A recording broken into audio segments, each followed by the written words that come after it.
Well, you're there in Proverbs chapter 5. Tonight we're going to be pretty much only in the book of Proverbs tonight. I have a couple other references in different places that we go to, but before we go through chapter 5, go back to Proverbs chapter number 2. Proverbs chapter number 2. I want to establish something about the book of Proverbs before we get into it. Proverbs chapter number 2, and look down at verse number 10. Proverbs chapter 2, verse number 10, the Bible reads, "When wisdom entereth into thine heart, and knowledge is pleasant unto thy soul, discretion shall preserve thee, understanding shall keep thee, to deliver thee from the way of the evil man, from the man that speaketh froward things, who leave the paths of uprightness, to walk in the ways of darkness, who rejoice to do evil, and delight in the frowardness of the wicked, whose ways are crooked, and they are froward in their paths, to deliver thee from the strange woman, even from the stranger which flattereth with her words, which forsaketh the guide of her youth, and forgetteth the covenant of her God." So this evening, the sermon that I want to preach is basically talking about fleeing from the strange woman. You say, who's the strange woman? I'm going to get into that in the sermon and identifying that. But first, I want to just establish, before we even get into identifying who the strange woman is or anything, I want to talk about the dangers and the consequences of being with a strange woman, getting involved in a situation like that. And when you see the consequences that come along with that, and you see the different things that come along, you're not ever going to want to get involved in that scenario. Regardless of the pleasures that you might have for a moment, the destruction that can come from an adulterous relationship like that are devastating, and they last lifelong. Some of these things never go away, and you can completely destroy yourself. So go to Proverbs chapter 5, and let's look into this chapter and see what's going on. But basically, the book of Proverbs is a large part of it has to do with fleeing the strange woman, avoiding the strange woman, not getting sucked into that because it's a trap. You know, a lot of people will look at, these mouse traps, for example, that will have the little piece of cheese on it, and the second that the mouse takes the cheese, it's killed, right? Well, people look at that and think, what a foolish mouse, what an idiot, why would it do that? Well, I could say the same thing about any adulterous man that looks at the woman and sees her there and sees her as appetizing, something that he would like to indulge in. But the thing is, what he doesn't realize is the second that he takes that, he's fallen into a trap, and sometimes it can even mean his life. So let's look in Proverbs chapter 5 and see what the Bible has to say, and we'll just go through this and read through it again. It says, "My son, attend unto my wisdom, and bow thine ear to my understanding, that thou mayest regard discretion, and that thy lips may keep knowledge. For the lips of a strange woman drop as an honeycomb, and her mouth is smoother than oil. But her end is bitter as a wormwood, sharp as a two-edged sword. Her feet go down to death, her steps take hold on hell, lest thou shouldst ponder the path of life. Her ways are movable, that thou canst not know them." So the first thing that I want to point out is that you can't understand what the strange woman's doing. It's like when you put the frog in the pot of water and just slowly turn up the heat, you boil him alive and he doesn't realize it happens till he's dead. And the same thing goes along with the strange woman, because a lot of times in these adulterous relationships, something that you have to think about when someone commits adultery or when someone gets involved in adultery is that nobody goes to the marriage altar and has it in their mind, one of these days I'm going to commit adultery against my wife. One of these days I'm going to commit adultery against my husband, because that just seems like such a horrible, wicked thing to do that nobody would ever want to do that to themselves or to their spouse. Just all the wicked things that happen. You hear stories about people that commit adultery and you just think, what a horrible thing.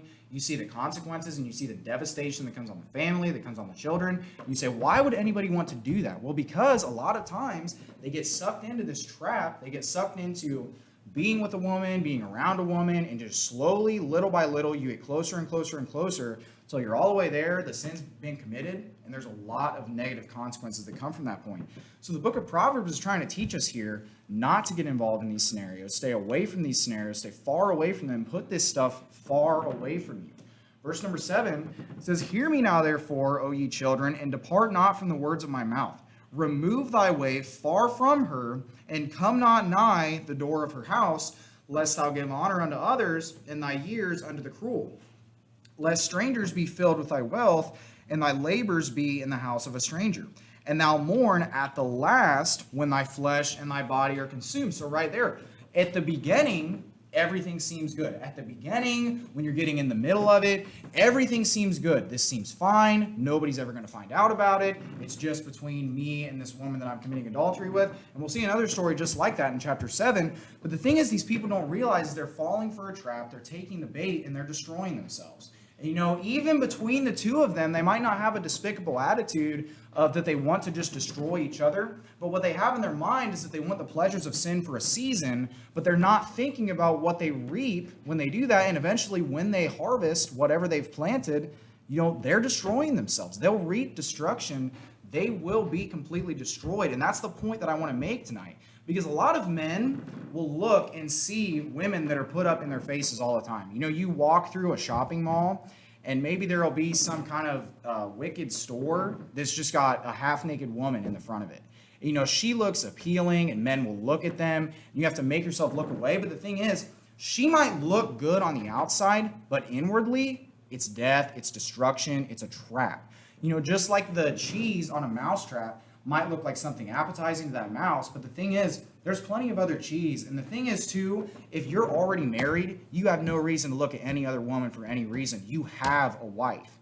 You don't have any reason to go seek out some other woman, get involved with another woman. That's the purpose of getting married. And we'll look at that later on in 1 Corinthians chapter number 7. Let's continue reading down through Proverbs chapter 5. It says, "And have not obeyed the voice of my teachers, nor inclined my ear to them that instructed me. I was almost in all evil in the midst of the congregation and assembly." Here we go. Verse number 15. "Drink waters out of thine own cistern, and running waters out of thine own well. Let thy fountains be dispersed abroad, and rivers of waters in the streets. Let them be only thine own, and not strangers with thee. Let thy fountain be blessed, and rejoice with the wife of thy youth.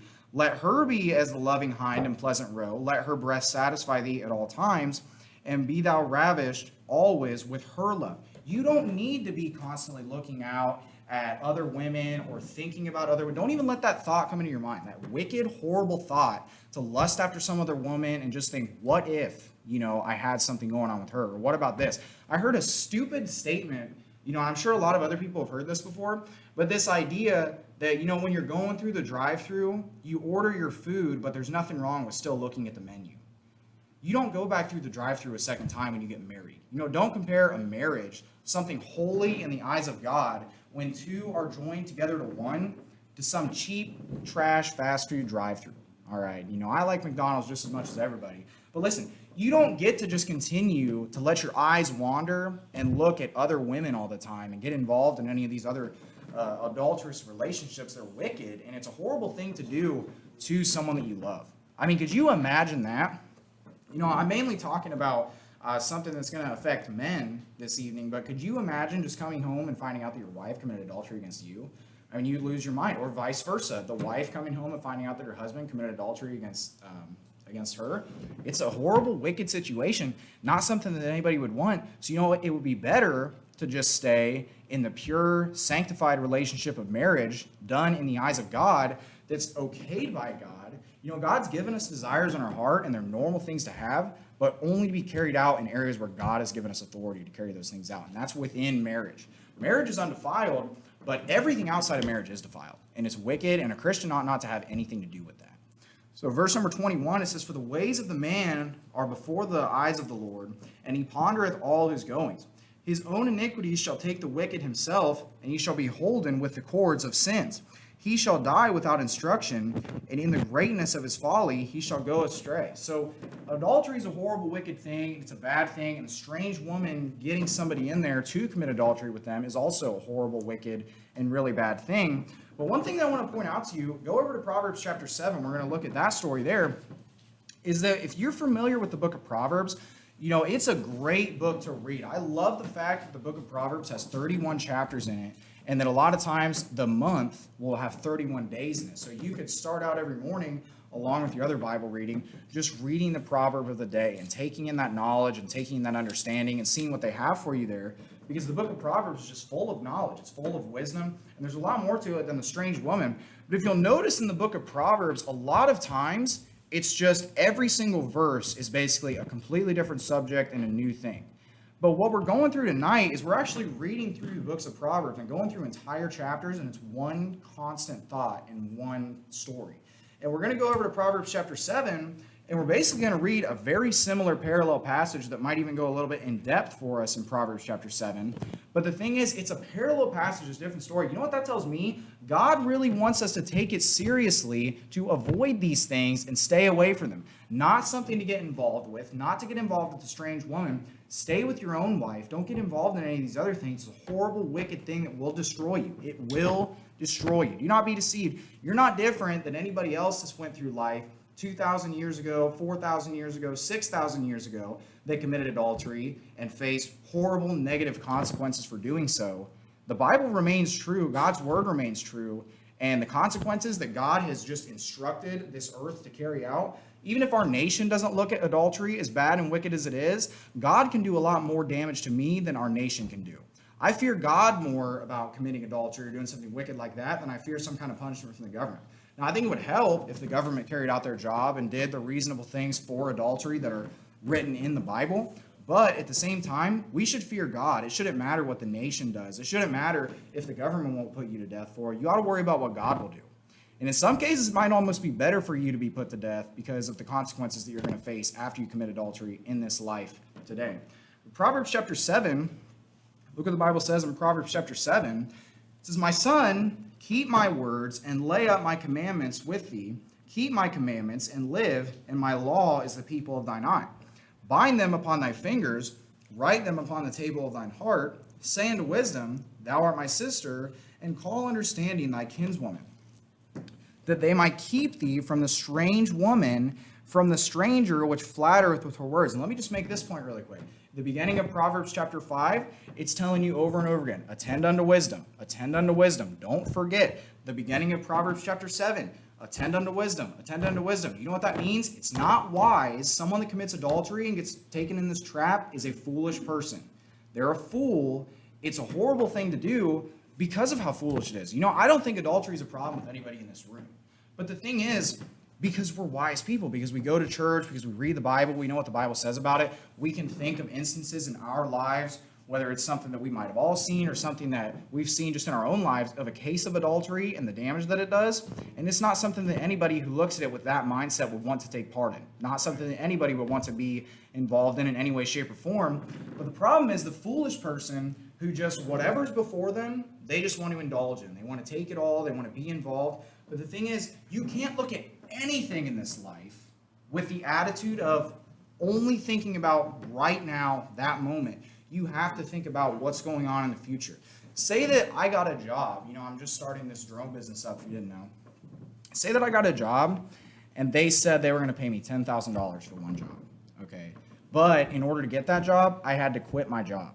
All right, at Walmart. I have a good job and I'm happy there. I make enough money to provide for my family, but then I take that one-time payment of $10,000. That's more than I make, all right, in a month, okay? So I could say, great, $10,000, I'm good, I'll take that job.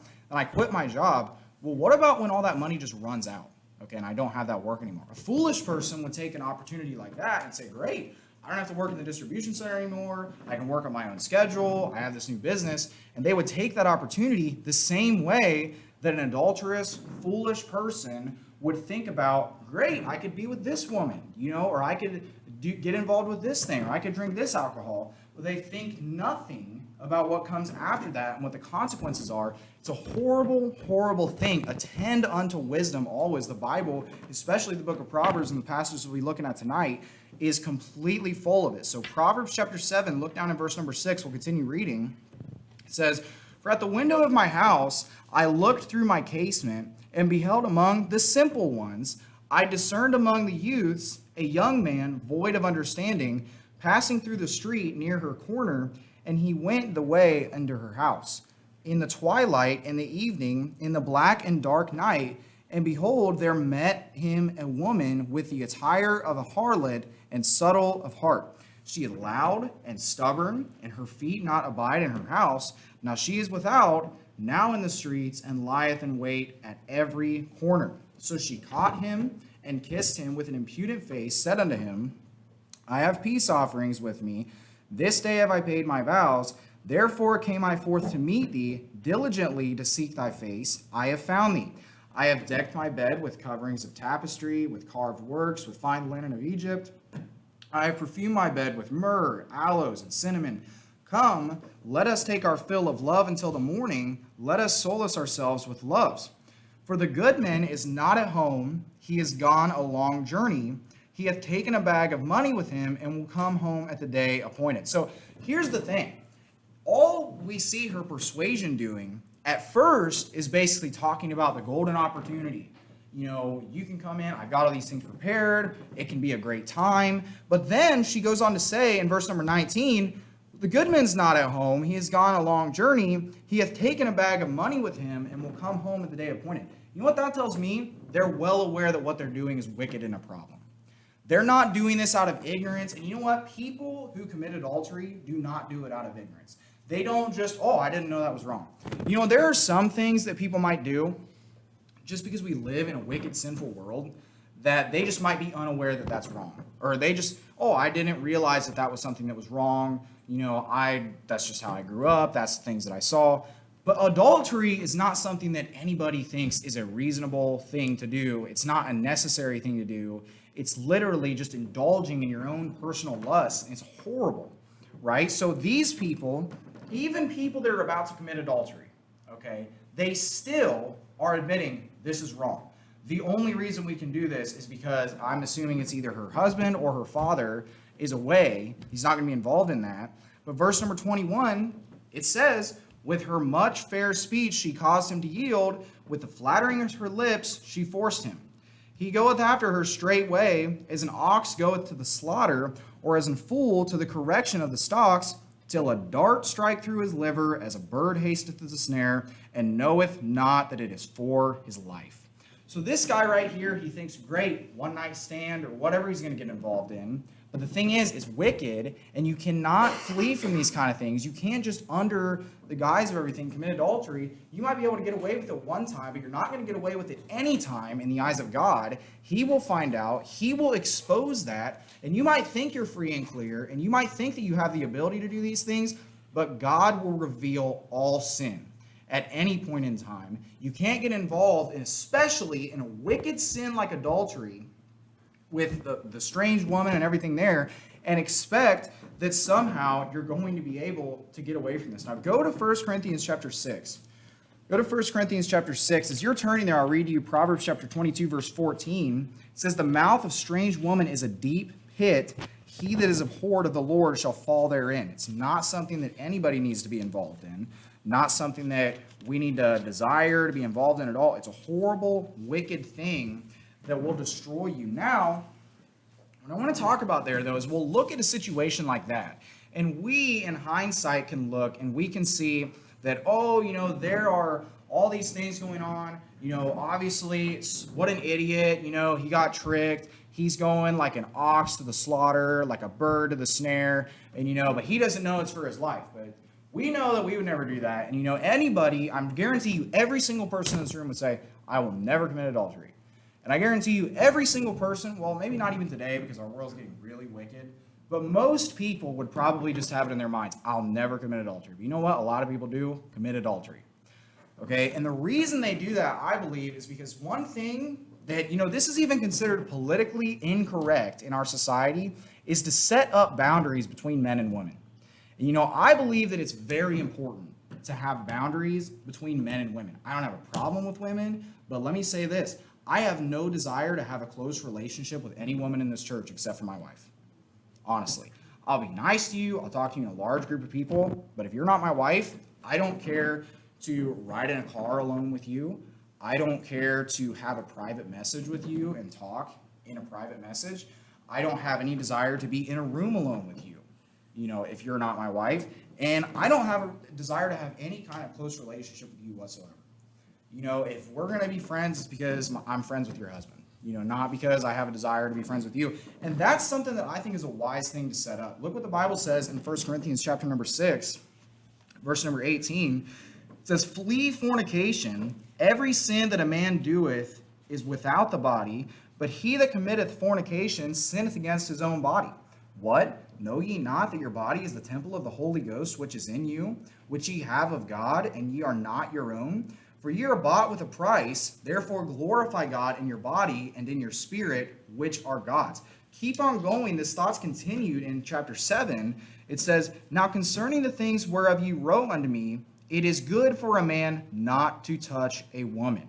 So we don't need to have any kind of close relationship with women. We don't even need to touch women, the Bible says. And I don't even think there's any reading into that of like, well, what does it really mean by touch women? Why don't you just draw the line and say it's not good to touch women? It's not good to have any kind of affection. I don't think a handshake is a problem with a woman, but I really don't care to be hugging a woman. I don't care to be, like I said earlier, in a car alone with a woman. The only relationship I care to have with a woman is my wife. And I'm satisfied with that. It's not necessary to have anything else like that. Not necessary to have private messages, not necessary to have anything like that. But Mike Pence, literally, that guy, a couple years ago, he came out and said the same thing that I just said there about setting up boundaries and everything like that. And, most of the time he's just kind of like a puppeteer for Trump and, whoever's puppeting Trump. But, he's just always saying those things. The one time he goes out on his own and just says, I don't meet in rooms alone with other women. Everybody just loses their mind on it about how that's so bad. You're discriminating people. You're treating people bad. It's like, well, here's my question. Why does any woman care to be in a room alone with Mike Pence in the first place? Why would anybody that have a problem with what I just said, that I don't need to be in a room alone with another woman? I think that's a pretty reasonable thing. And it's crazy to me that our society thinks that that's like some far, outlandish, wicked thing to say. That just shows you how far and outlandish and wicked our society is. The things that they'll argue about, the things that they'll desire, the things that they'll want to say, I think it's horrible. And, really, I don't think it's anything that we should be involved in. I think we should set boundaries up in our lives. We need to be able to defend ourselves against these things. We need to not get involved in these things. But here's the thing about when you set up boundaries, is that they're there to remove the temptations away from you. All right, now go back to Proverbs chapter number 23.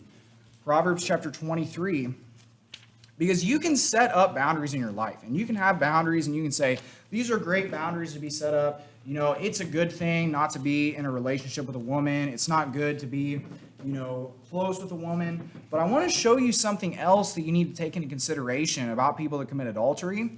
Because even with the boundaries that are set up, even with the different things that come up, you set up a boundary, you do everything like that, people that have boundaries like this can still commit adultery. All right? And the thing is, either you mentally, you just take those boundaries down and say, well, maybe it's not that big of a deal to be in a room alone with a woman. Maybe it's not that big of a deal to be in a private message alone with a woman, constantly talking to her. Maybe it's not that big of a deal to build a close relationship with a woman. And at that point, you're just a complete fool to think something like that. But so even if you've established something like that, either number one, you can mentally take those barriers down, those barricades down, or number two, you can think about this little thing called alcohol, that any barrier you've set up, anything in your life, the second you take a drink of alcohol and you're under the influence of that or any kind of drug, all barriers, all things that you've placed in your life to keep you out of temptations completely are taken down in a moment without any discretion at all. And you say, well, I think people still have control under alcohol. Well, look at verse number 27 in the book of Proverbs, chapter number 23. Another story right here.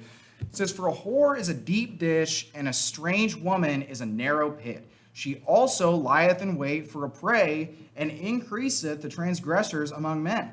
Who hath woe? Who hath sorrow? Who hath contentions? Who hath babbling? Who hath wounds without cause? Who hath redness of eyes? That they tarry long at the wine. They that go to seek mixed wine, look thou not upon the wine when it is red, when it giveth his color in the cup, when it moveth itself aright. At the last it biteth like a serpent, and it stingeth like an adder. Thine eyes shall behold strange woman, and thy heart shall utter perverse things. Yea, thou shalt be as he that lieth down in the midst of the sea, or as he that lieth upon the top of the mast. They have stricken me, shalt thou say, and I was not sick. They have beaten me, and I felt it not. When shall I awake? I will yet seek it again. So here's the thing. In the book of Proverbs, it's just going through, and it's constantly, you start out, it's establishing what it is. It's saying this is a book to give you wisdom. And then it just starts pouring out wisdom, and it's completely full of it. But at the beginning, it's establishing, stay away from the strange woman. Stay away from the strange woman. Nothing good comes there.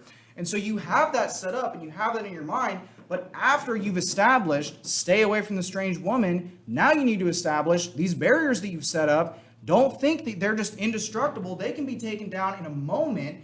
Why or how? It says, look not thou upon the wine when it is red, when it giveth its color in his cup, when it moveth itself aright. Why? Because at the last it biteth like a serpent and singeth like an adder. At the last. We saw that phrase earlier, I think in chapter number 7. I'm not 100% sure though, but at the last. Because at the beginning, it doesn't seem that bad. It doesn't seem that bad to take a drink of alcohol. It doesn't seem that bad to have a close relationship with a woman. But everybody that sees the finished product would say, that's bad. I don't want to have anything to do with that. Everybody that sees the adulterous relationship, that sees the lives destroyed, that sees everything going on there, would not want to have anything to do with that. And let me tell you something else that people wouldn't have to do with this. And I don't have a specific verse on this. I didn't put one down in my notes. But how about pornography? You know, that's something that people get into. And does anybody really need me to stand up and say pornography's wrong, pornography's wicked? Everybody knows that. But why is it that people watch that stuff? Why is it that people get involved in it? Why does anybody pull that trash up on their phone? You know what? Because it's wicked. And let me tell you something else. There's a lot of things out there that you have to pay for, you know, products. You can't get anything for free. You know what you can get for free? Pornography. You know why? You're the product. You're the one that they want to get in your head and put that trash into your head. And you know what? Pornography, you might not go commit adultery with a woman, but you will watch pornography and get that trash engulfed in your mind. And that can destroy your family just as bad as actually going out and committing the real act itself. And pornography, you know, it's horrible. You are the product in that stuff. You know, I was looking this up one time. I watched this video, and it was going through, it was just a YouTube channel, and it had most visited websites, you know, just top 10 in the world. You know, and it's going through the years. So it starts out right when, you know, everybody starts getting online access. And, you know, you're just going through all the different websites. You see MySpace pop up there, and it's like no one gets on that anymore. You know, and you see all these different websites. So now you've got Google, Facebook, YouTube. And, you know, I don't know the names of them, but number 9 and 10, they just had blurred out the pornographic websites, basically. Number 9 and 10, for the whole world. Billions of people using the internet every day, and the number 9 and 10 websites are pornographic, wicked websites. That stuff's horrible. And you know the thing is, the reason they're going after that is because it's advertised all over the place. You know, they don't advertise the specific pornographic websites on billboards. They don't put those up there and say, hey, come to this website. But the thing is, they will put a very, you know, underdressed woman on a billboard to get your mind in that kind of mindset, to filter into your mind, to get you involved in that stuff. There's no reason to get graphic when talking about this stuff, but just establish the fact it's wicked and Christians need to have nothing to do with it. And it's unfortunate. I didn't go and get the statistics, but when you look up the statistics of just the amount of people that have seen this stuff in their lifetime or that would consider themselves currently addicted is sad. You know, but the thing is, a lot of people, before they get saved, they'll get involved in this stuff, and it just sticks with them because the flesh sticks with them. And you get addicted to it, and it sticks into your mind, and it is a horrible, horrible thing to get involved with. That stuff messes with your mind. It messes with your family. It's not something anybody would get into. Pornography, I put in the same category as adultery in terms of the damage that it does to your family. In terms of everything that you see there, it's the same thing as the mousetrap. You know, it's free, it looks appetizing, and even that, you know, that's even easier to get away with than committing adultery in terms of just no one will ever know. But you know what? God knows. And you ought to fear God, and you ought to put that stuff far away from you. And if it's really a problem, you know, confess your faults to one another. Get some help on that thing. They have plenty of softwares. I'm sure they're funded by the same companies that are putting the stuff out there. Just, you know, get you on a little cycle. Just continue filtering them in money. But, you know, it's a wicked thing. It's not something anybody should be involved with. And it's really not even something that I like to bring up because you don't want to even put that thought into someone's mind, just the idea that it's even out there, because you don't want people to go into it. But it's something that needs to be called out, and it's something that needs to be talked about. So go to Genesis chapter 19, and we'll see another story with this alcohol. You know, a lot of times we think about Genesis 19, and we think about the destruction of Sodom and Gomorrah, and that's a great thing to talk about, and that is the main part of Genesis 19. But there's a second part to that story that we see what happens after Genesis chapter 19 and the destruction of those cities. While you're turning there, I'll read you Proverbs chapter 20 and verse number 1. It says, wine is a mocker, strong drink is raging, and whosoever is deceived thereby is not wise. Anybody deceived by wine, these Christians out there that will fight and say, we should all be allowed to drink wine. The Bible only says that drunkenness is a sin, not that actually drinking alcohol is a sin. You're a complete fool if you even think that way. Why would you even want to take a drink of something that will get you involved in beholding strange women, that will get you involved in all the wickedness that the Bible talks about that comes in with drunkenness? Why would you even want to get involved in something that if you drink a little bit too much of it, could get you addicted to alcohol and then get you involved in a sin that's worthy of you being thrown out of church? In 1 Corinthians chapter number 5, where it says the drunkards need to be cast out of the congregation. That's not something anybody needs to be involved in. Alcohol, drunkenness, nothing. That stuff is wicked. It needs to be far from the Christian home. And you say, well, it's not that bad. Well, look at Genesis chapter number 19.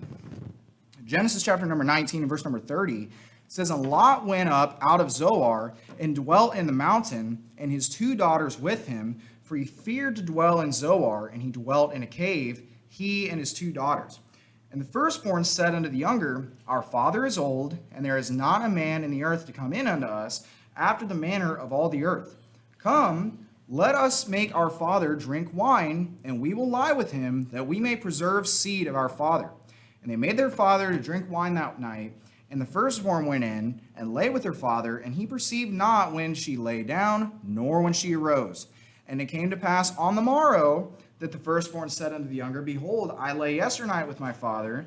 Let us make him drink wine this night also, and go thou in and lie with him, that we may preserve seed of our father. And they made their father drink wine that night also, and the younger arose and lay with him, and he perceived not when she lay down, nor when she arose. Thus were both the daughters of Lot with child by their father. That is one of the worst portions of Scripture in terms of just a horrible event taking place. I put that in the same category of the story of Tamar and everything that went down with her over in some of the different historical books of the Bible. That is a horrible, horrible story. And you say, alcohol is not that bad. Well, alcohol is literally the only other factor in this situation that caused something like that to take place. And I don't care how wicked and messed up you are. And Lot was saved, by the way. Lot was called a righteous man in the New Testament. I don't care how wicked and messed up you are. No father would desire to have his own daughter. Okay, but all it took for Lot to have not one, but 2 of his own daughters at 2 different occasions? Wine. Alcohol. All it did was just break down barriers that probably weren't even there, because that's not something you need to have barriers for. But alcohol is so horrible, it's so bad, you can set up barriers, you can recognize the horrible things that come with a strange woman, you can try to stay away from those things. When you get involved in that and you drink that trash, anything can happen.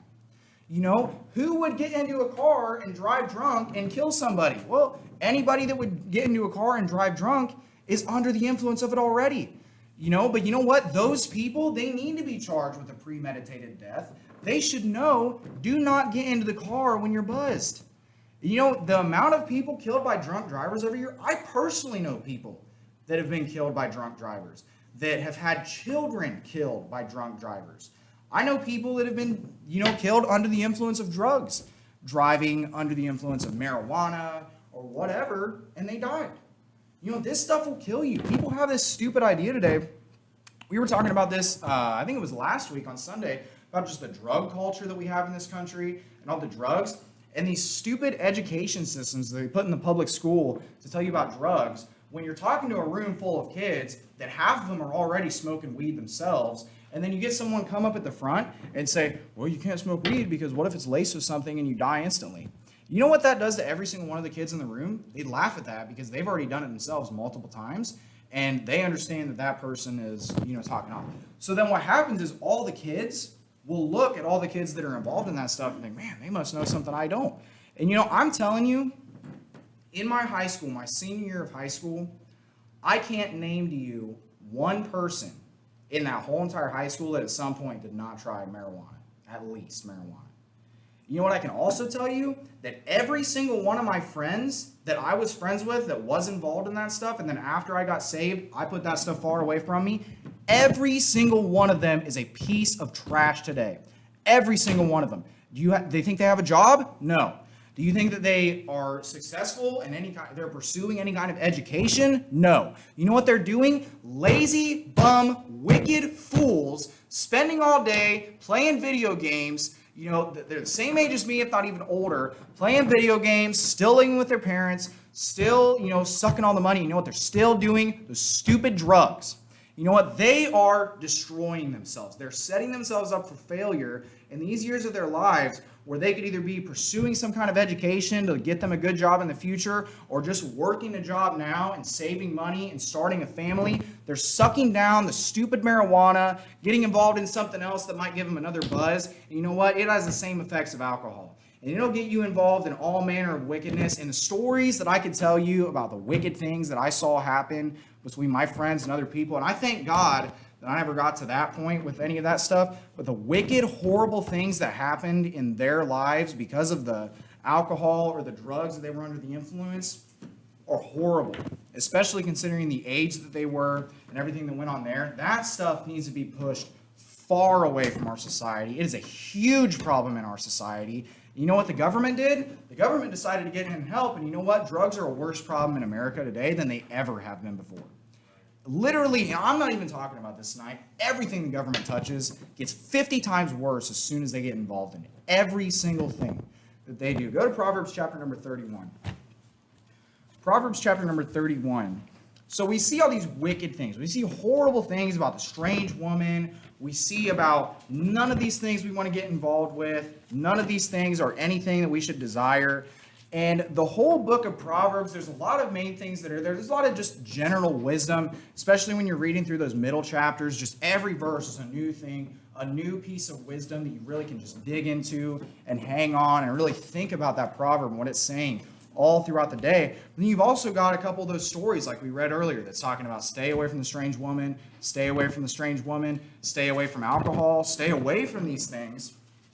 But then to close out, you got the whole book that's just telling you, stay away from this, stay away from this, stay away from this. And then we come to Proverbs chapter number 31, and this is saying, now that I've told you all these things to stay away from, this is the thing that you need to find in Proverbs chapter number 31.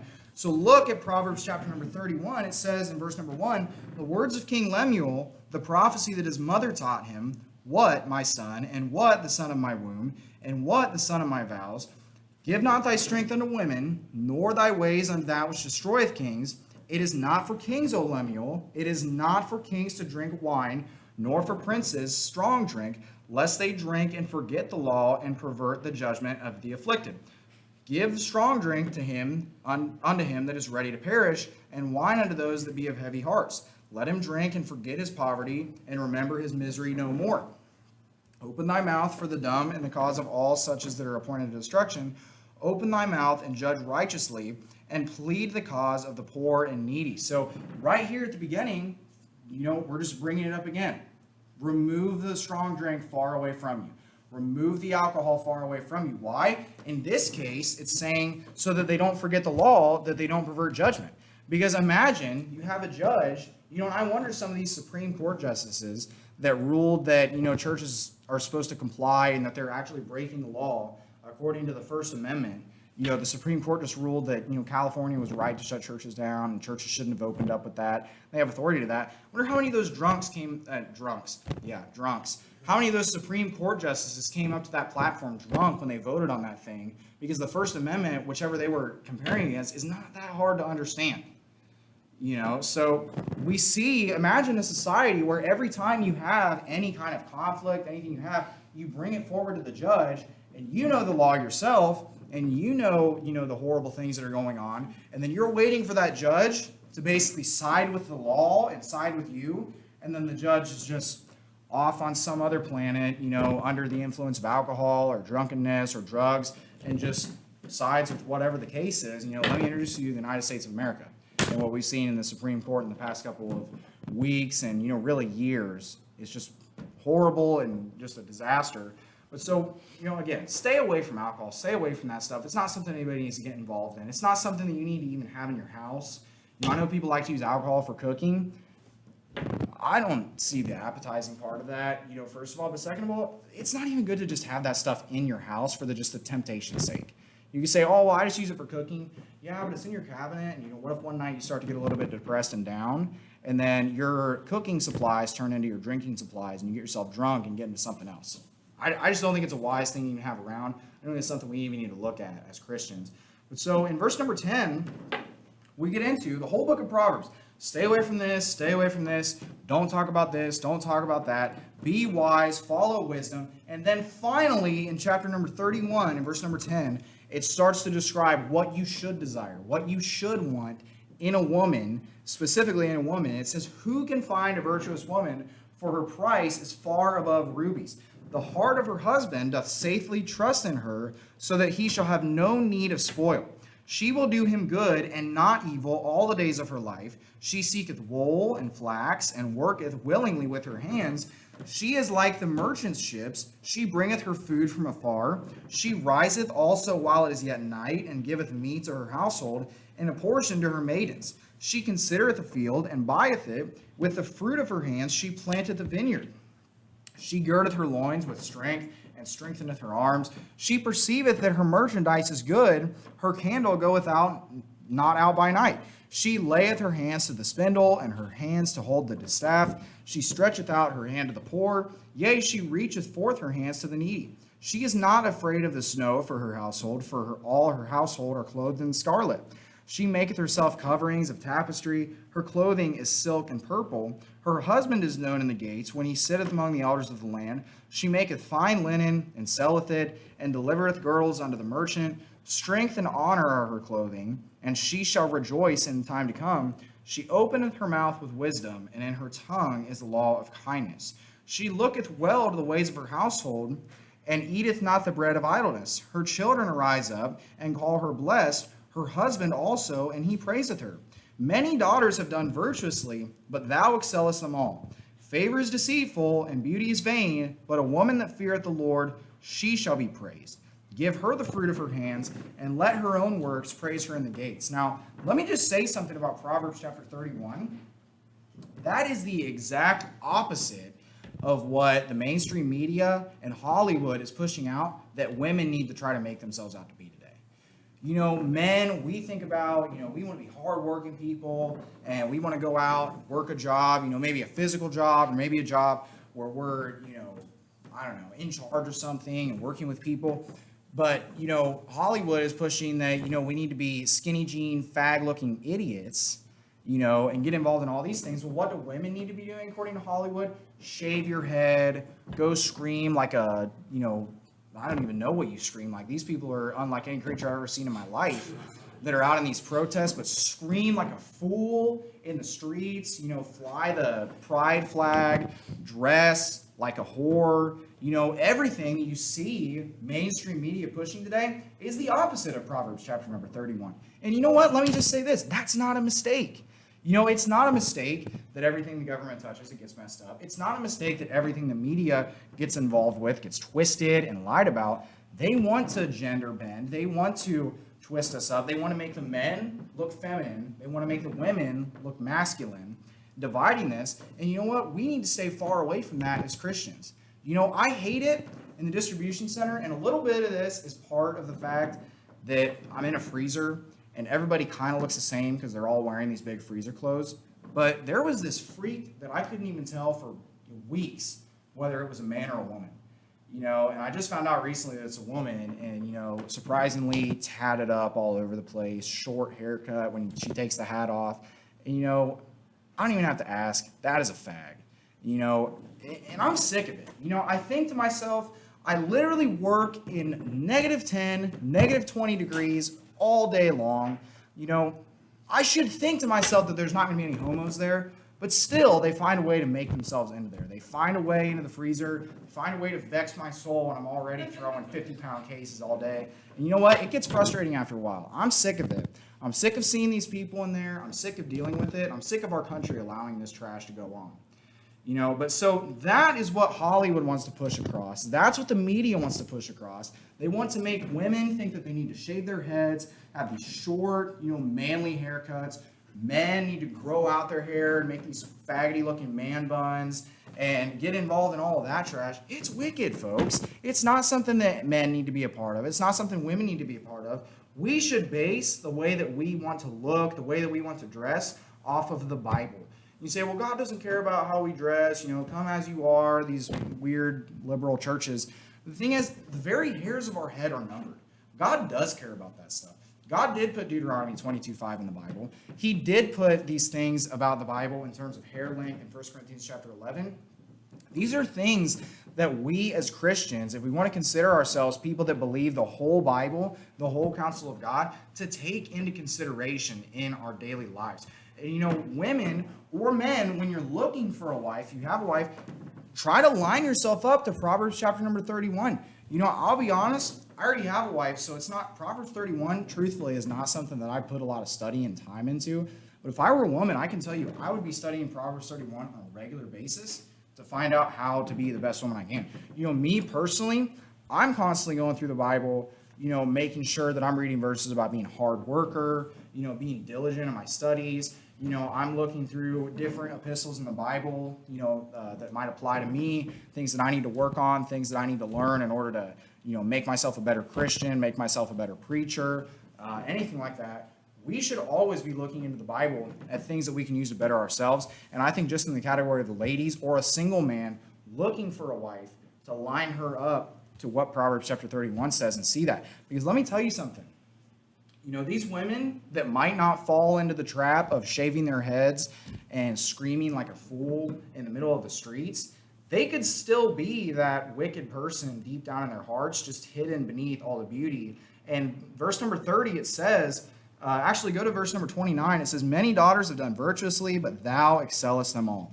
Favor is deceitful and beauty is vain, but a woman that feareth the Lord, she shall be praised. Now, I've heard people before, and I think this is where you see some of the people, like the really hardcore Pentecostals or like the Amish community, that just want to dress their women in, literally just a bed sheet or something. Not ever allowed to do their hair, not ever allowed to do their makeup, not anything like that.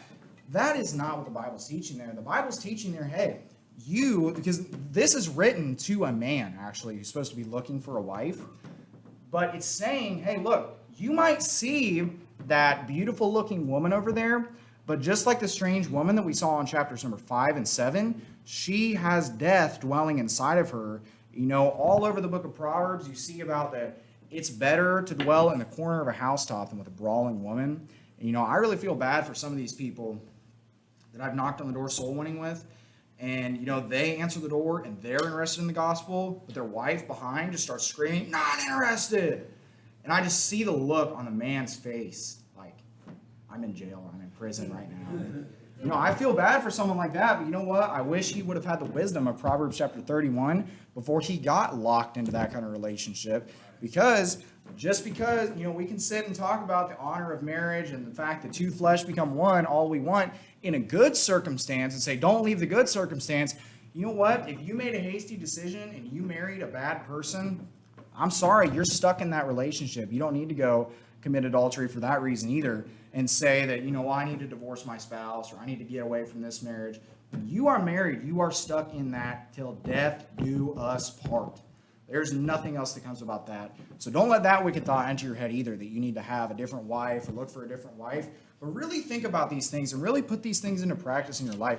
I'm sure that, I don't think that anybody has this problem. This is just a subject that I've looked a lot into, that I've studied out. Because I've seen wicked things like this happen in my life, and I've seen people just destroy themselves with adultery, destroy themselves with drunkenness. The stories could go on for, years and years and years that everybody's seen in life experiences, people committing adultery, people destroying their families, people destroying their kids. It's not something that anybody should want to have happen in their life. It's not something that anybody should desire upon another person. And I think we would all do well to put boundaries up, to make ourselves separate from other individuals in the church in terms of just not having private messaging, not riding it alone in a car with another woman, not doing any of these things. Set those boundaries up in your life And please don't ever get involved in something like alcohol that can just break all those boundaries down and get you to do any manner of wickedness at all. So with that, let's go ahead and close in a word of prayer. So Father, we thank you for this day and all that you've done for us, Lord.